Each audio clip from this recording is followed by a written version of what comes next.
माझं तर काय चष्म्याचा नंबर बदललेला नाही ना. एक मंत्री सही करतोय इंद्रायणी नदीच्या पुलावर बांधकाम करण्यासाठी, तो कुंडमळ्याचा रस्ता करण्यासाठी आणि तो पूल बांधण्यासाठी किमान 10 ते 15 कोटीची गरज असते.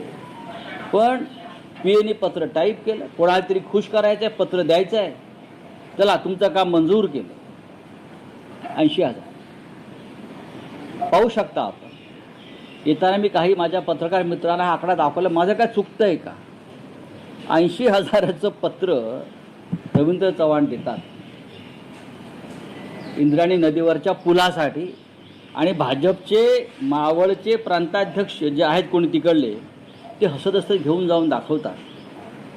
काल तो पूल कोसळला, लोक वाहून गेले, लोक मेले.